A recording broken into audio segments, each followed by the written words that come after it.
One of the best feeling that a pool player can experience is the feeling that one gets when they see that all the work that they have been putting in for a couple of months, a couple of years, or even for the whole duration of their pool career, whether at the amateur level, intermediate level, advanced, or pro level, come into play. Hey guys, what's up everyone? Welcome or welcome back again to another video from the Apex Predator Billiards Training Club. My name is Apex Selenio, your aspiring professional pool player and pool instructor straight out of the small island of Jamaica. Now, of course, we're going to be taking a break away from the week of lessons that you've been seeing and allow the next opponent to come and defend the table. All right, and the first person to reach 6 points will collect the cash. All right, and this is our way of really coming together and putting all the practice in. All right, be sure to check out all the other tutorial videos that are available on the channel, guys, as we continue the progress to the professional level. Starting off with the break here, 10 ball.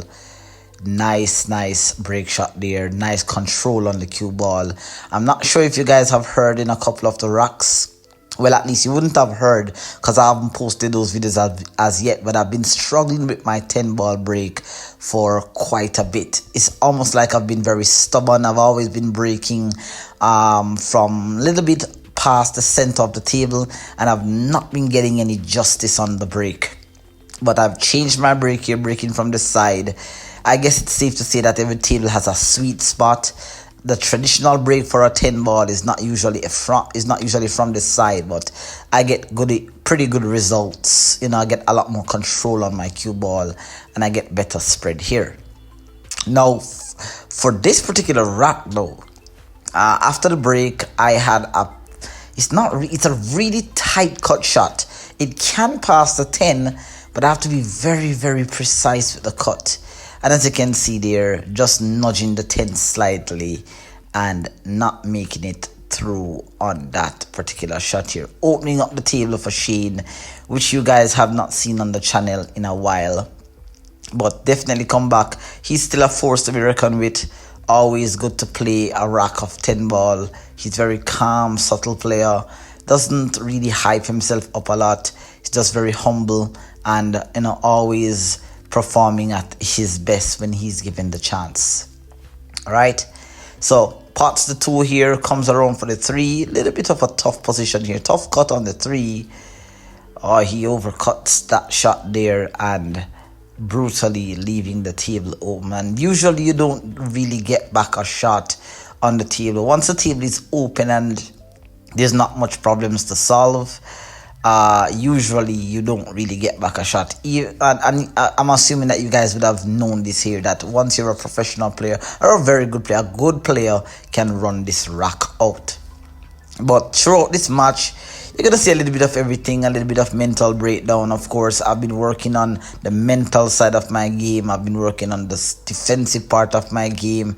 Obviously, I'm really working assiduously at the kicking aspect of my game, tapping into the kick safe game, because my run out game is pretty good. It's not great, but it's good. Can run out almost any rack once the table is open. So once again here, getting the opportunity, just taking my time, assessing the rack here and finding out how I can get back here on the 5. Now notice that I walked around here and I had a look at just the area in which I could get the cue ball. Now I don't want to try to get too close to my work. You don't want to try to do anything too fancy. You just want to have a look at the 5, and that's all that you need, just to have a look at the 5. So I've already picked my zone that I want the cue ball to land in, and perfectly landing in that area. That was a really nice shot. And like I said, over the years that I've been practicing pool and watching pool, this is something that I've seen that the pros do. Once the position to get onto the ball is difficult, they're going to settle for a longer putt and just make up their mind here. Now, I did make a positional error here. Might have really misjudged how the cue ball was coming off the angles. I perhaps noticed that I walked around here and I know that I need to land in that area for the 6 because the 6 only has one pocket based on where I'm at. Now, I could have actually tried to use a bit of inside right, maybe just a hair of right spin and come down to the right side of the table. But I'm not certain that during the transition of planning the shot, I chose to use the rails. And so I went around 2 cushion, cue ball went long. Would have been nice to bump into the 7 with a soft speed, but cue ball went long and it came under the 6 instead, leaving me now with no shot here.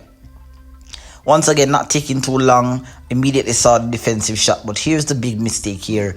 I rushed the shot. Notice that I didn't even plan, I just immediately went down and just tried to hook him behind the 9, completely forgetting about the 6 ball there. Now the 6 ball leak, and obviously, I mean, Shane would most likely have to run this rack out. Nothing too difficult here, just a couple of roll shots, knocking them in. So right there, again, as I said, every rack, every mistake that I've made during my games, my practice, my gambling matches, whatever it is that I'm doing, I try to take the positive from it. I try not to look at a loss as something bad. I try to look at a loss as something to learn. So what can I learn from that? Obviously, I need to take the same amount of time that I take to play an offensive shot. I need to also give the due respect to a safety or a defensive shot here. So once again, just rushing that. Had I hooked Shane on that 6, it would have been game over. But of course, Shane there eloquently running out the rack with precise positional play. Not much to do, right? There's a couple of roll shots, nothing fancy there. We have a lot of persons that are actually in the pub at the moment. We actually call it a bar here in Jamaica. Lots of persons in the bar, so lots of music playing, which you guys are not actually hearing because I've taken out the background music due to copyright infringement. But lots of persons are actually in the bar at the moment. They're not particularly paying attention to us. They're doing their own thing. Most of the players around us, well, at least most of the players around me are just casual players, knocking balls around, not really taking the game serious. There's just a handful of players that are within my area that actually takes the game serious, and you're seeing 3 of us, just entertaining and really putting all the work that we put in our game for the better half of 5+ years and trying to see how well we can